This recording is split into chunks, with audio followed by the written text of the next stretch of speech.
Okay, how do I like to be managed? First and foremost, I like to be told what the expectation is and what the standard is. And then I like to have a little room to just do the job myself after that. And if I'm not meeting that standard or expectation, I like to be told that then and there. I don't want to.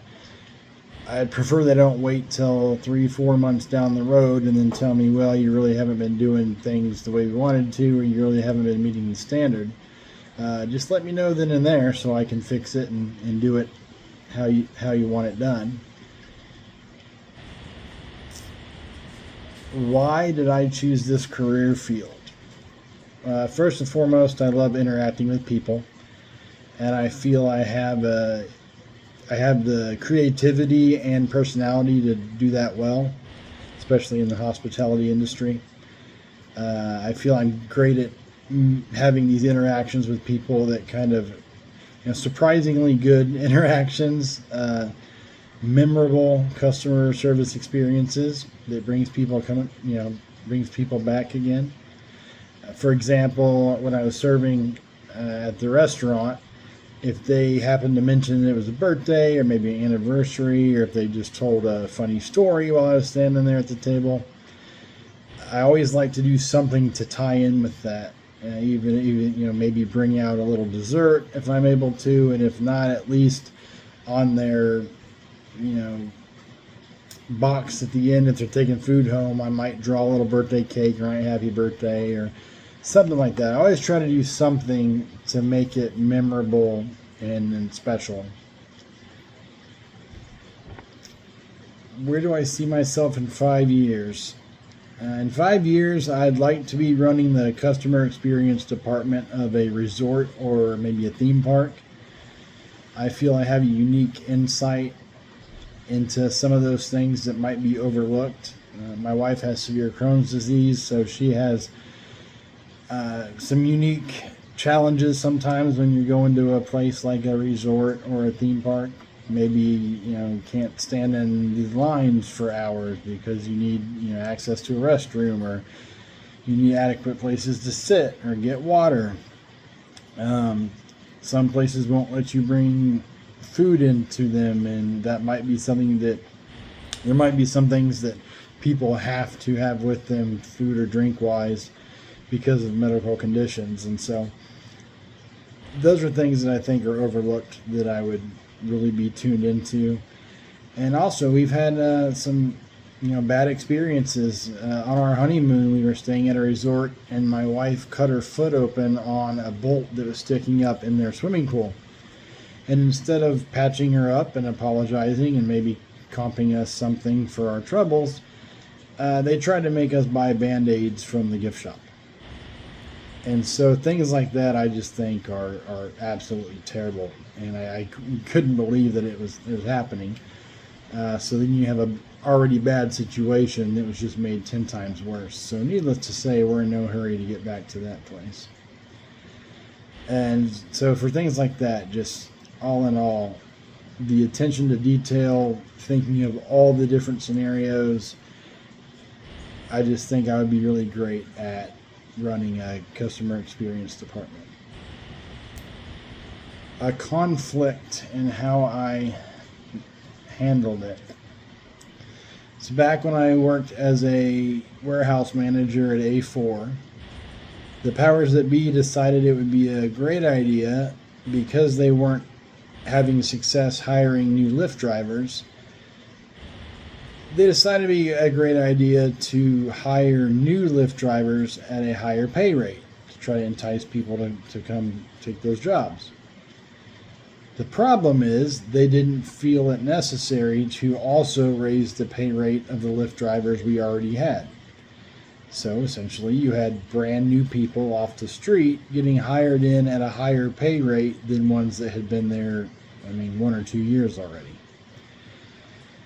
Needless to say, when the Lyft drivers that we already had got wind of this, they were none too pleased, and most of them threatened to quit, but immediately they just said they weren't going to work again as long as that was going to be the case. So what I did instead of just having them walk out was I explained to them, okay, I know how you feel. I know why you're upset. I just got word of this morning, and I advised against it, but you know, I'm not high enough on the totem pole at the time to make that change. I could just tell them that I knew how you guys would react. Let me take it to my boss, and in turn he'll take it to the owner, and just give me a day, and let's see what we can do. So I took it to my boss, and of course he understood, and was probably, he really wasn't surprised either about the situation. So he took it to the owner, and when the owner looked at the whole situation, he said, okay, yeah, we want to keep the guys we have, and you don't want to sacrifice the guys you have to try to get brand new ones off the street. So he in turn raised everyone's rate up to the same amount of pay. So these guys essentially went from being very upset about this, disparity in pay, to instead getting a pay raise they didn't expect to get in the first place. So that's how I handled that. My ideal work environment. Number one, I want to work in an environment where everybody believes in the job. And what I mean by that is they understand and believe in what we're doing, even if it's just within those walls while they're there. If you, maybe you're just a stalker on a shelf, and that's their position. They just stock shelves all day. Nothing too glamorous or exciting. But if they believe and understand that that's still an important job, and they know the standard, and they believe in keeping that standard, I think that is the biggest thing. Because if you don't believe in what you're doing, and you don't believe the standard's important, you're just not going to do a very good job. Number two, obviously you want somewhere where everybody works together. And in the corporate world, teamwork is, it's stressed probably more than anything else, and you hear it. There's posters about it on the wall and whatnot. Teamwork is of the utmost importance. So having an environment where everybody,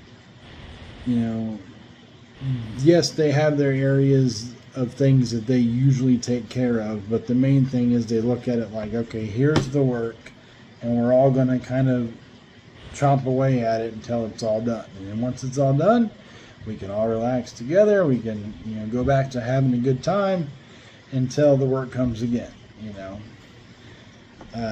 But this, once you start having that, well, that's not my job, or that's your task and not mine, or whatever, or when you have a situation where one person might end up standing around all day doing nothing because their position just doesn't have the work there that day or whatnot, then you start getting the animosity and everything else that grows from that. So working as a team, believing in the job, and having fun are of the utmost importance.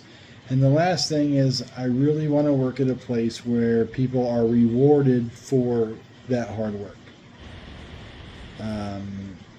It's very rare, it seems, that employees are rewarded for their good jobs to the in the frequency that they are reprimanded or punished for doing a bad job. And I really think you catch more flies with honey, I believe it is. And so it really is a motivator.